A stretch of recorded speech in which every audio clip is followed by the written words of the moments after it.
Hello Midnights. Thank you for tuning in. Up next, an exploration of the Dybbuk. Let us know where you are listening from and don't forget to subscribe. My life was broken, severed, ruptured. Many years of my life passed on this frontier, on the border between two worlds. Ansky, author of the Dybbuk. The Dybbuk, a profound and haunting work by Ansky, transcends its origins as a Yiddish folk tale to become a cornerstone of Jewish spiritual and cultural expression.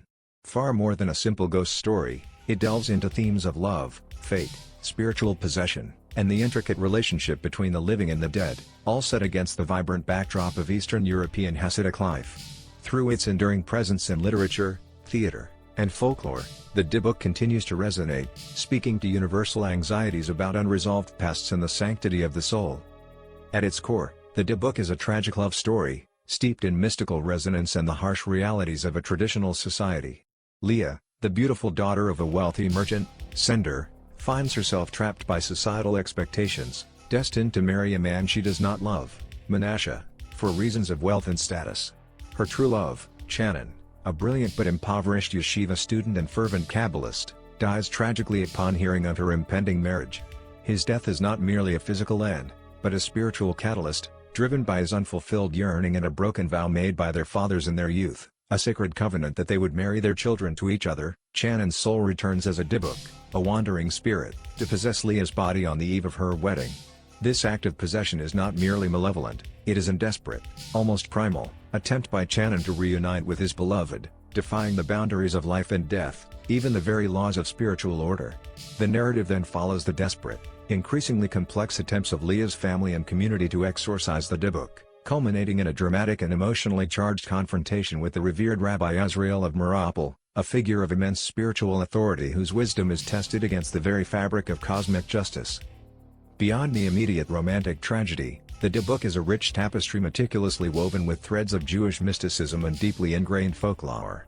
The concept of the Dybbuk itself is deeply rooted in Kabbalistic thought, a branch of Jewish mysticism that seeks esoteric interpretations of sacred texts and the nature of God and the universe, focusing on a hidden, divine dimension of reality. Particularly, it aligns with the belief that a soul, having failed to complete its earthly mission, tikkun, a spiritual rectification or repair, often involving leaving a task undone, committing a sin that requires spiritual balance, or an unfulfilled sacred purpose, or having been wronged in life, may be condemned to wander aimlessly in the spiritual realms, unable to find peace or ascend to its proper place. In rare and extreme cases, such a soul may enter and possess a living person, seeking either a temporary reprieve from its tormented wandering, or a means to complete its unfinished business, often involving seeking justice or resolving an unfulfilled vow. Ansky, a dedicated ethnographer and folklorist, meticulously researched these traditions during his extensive expeditions through the Jewish shtetls of Eastern Europe, small, predominantly Jewish towns or villages characterized by their close-knit communities, traditional way of life, and profound religious observance.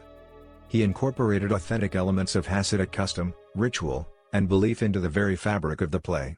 As Neil W. Levin observes, Ansky's work was driven by a mission to rescue and preserve what would otherwise soon become an entirely lost Jewish world and folk past, transforming ethnographic documentation into an artistic endeavor, imbued with a sense of cultural lament. The dialogue is replete with profound references to foundational Jewish texts such as the Torah, Talmud, and the Zohar, the foundational work of Kabbalah, often shrouded in esoteric study, lending an authentic spiritual and intellectual weight to the unfolding drama. As literary scholar Jeremy Dauber notes, in crossing the plot of Romeo and Juliet with the tale of the Dybbuk, Ansky creates a story in which even death does not spell an end to romantic obsession, highlighting the play's fusion of classic romantic tragedy with unique Jewish mystical elements that posit love's power transcends mortality.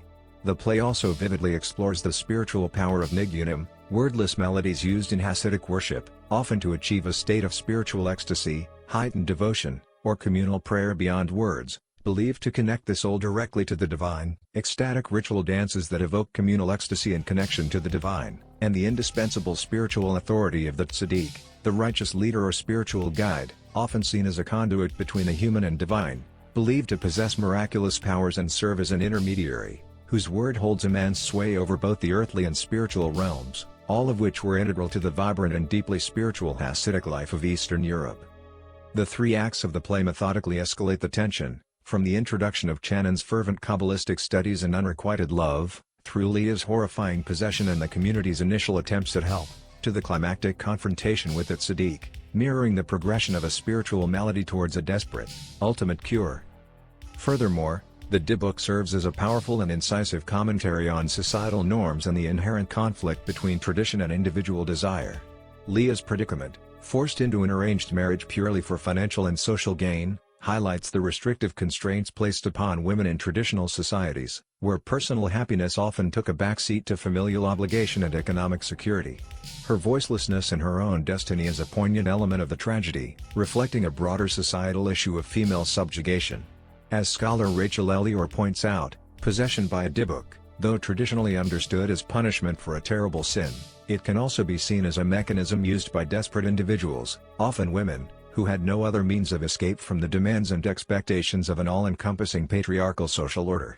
This perspective frames Leah's possession not just as a curse, but as a desperate, albeit unconscious, assertion of agency in a world that denied her choice, a form of spiritual protest.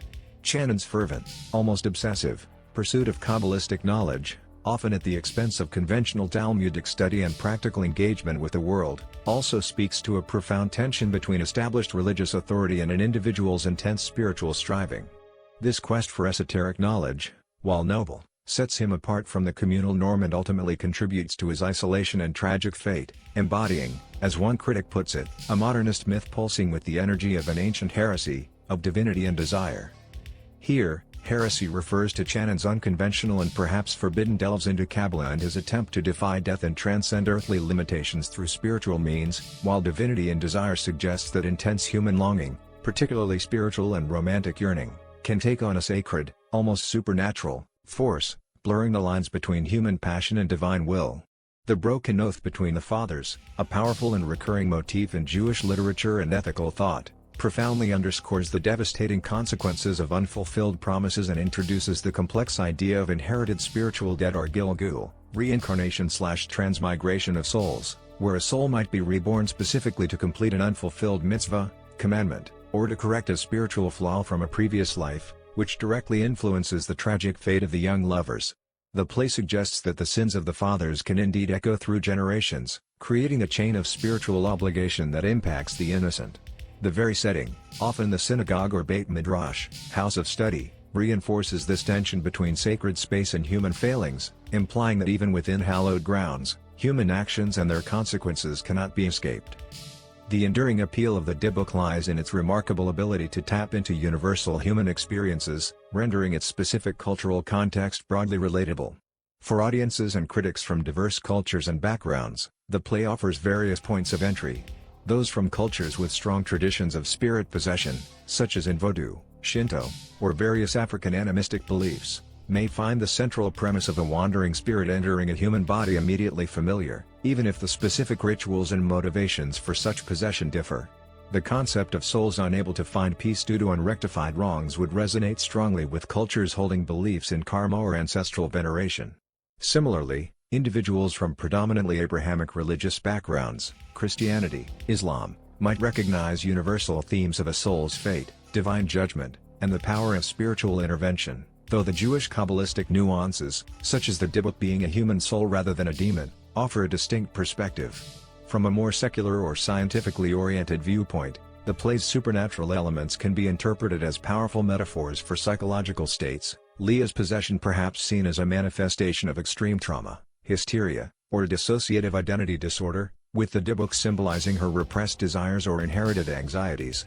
Regardless of literal belief, the profound emotional intensity, the intricate cultural tapestry, and the exploration of fundamental human conflicts, love versus obligation, past versus present, individual will versus communal dictate, ensure its powerful resonance across the globe.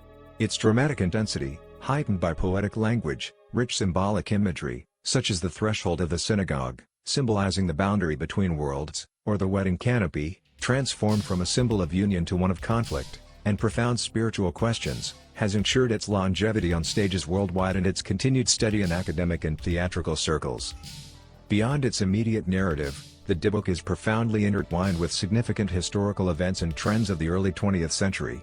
Ansky's ethnographic expeditions, 1912 to 1914, during which he collected the folklore that inspired the play, were driven by a pressing sense of urgency. This period was marked by the decline of traditional Jewish life in the Pale of Settlement due to forces of modernization, urbanization, and the rise of secular ideologies like the Haskalah, Jewish Enlightenment, which often dismissed traditional folkways as backward. Mass emigration to Western Europe and America also contributed to the fragmentation of these communities. Ansky, witnessing this transformation and fearing the loss of centuries of heritage, sought to rescue and preserve a vanishing culture, creating what he envisioned as an oral Torah of the common people, believing that this folk heritage could serve as a foundation for a revitalized Jewish national culture. The play itself was written between 1913 and 1916, amidst the turmoil of World War I, which brought devastation to the Jewish communities of Eastern Europe through pogroms, displacement, and mass casualties, and on the eve of the Russian Revolution, which further upended traditional life. Its premiere in 1920 by the Vilna Troupe in Warsaw, and particularly the iconic 1922 Hebrew production by the Haskalah Theater, a pioneering Hebrew-language theater company that played a crucial role in modern Jewish cultural identity, in Moscow, placed it at the forefront of a burgeoning modern Jewish theater movement. This movement provided a crucial cultural forum for a Jewish population grappling with forced migration, political instability, and the search for new forms of cultural expression and identity, often bridging the divide between traditional religious life and emerging secular Jewish nationalism. In retrospect, the Dybbuk takes on an even more poignant historical dimension. By meticulously documenting and dramatizing the spiritual and communal life of Eastern European Jewry, it unwittingly became a powerful memorial to a world that would largely be annihilated in the Holocaust, imbuing its themes of loss and the persistence of the soul with tragic prophetic resonance. The play's exploration of fate and the weight of ancestral obligations also mirrors the collective Jewish experience of enduring centuries of persecution, where the echoes of historical suffering profoundly shaped contemporary identity. In conclusion, Ansky's The Dybbuk stands as an undisputed masterwork that transcends its genre, offering a nuanced and deeply moving exploration of love, loss, and the eternal journey of the soul. It is not only a profound testament to the richness and depth of Jewish folklore and mysticism but also a powerful and timeless human drama that continues to captivate audiences and readers with its raw emotion and spiritual insights. The haunting echoes of Channon's unresolved spirit and Leah's profound longing serve as a timeless reminder of the intricate, often invisible, threads that bind our earthly lives to the spiritual realm, and the enduring, compelling power of a soul's cry for completion and redemption. Its continued relevance speaks to the timeless nature of its themes and the universal human struggle to reconcile personal desires with communal duties and the mysteries of the spiritual world.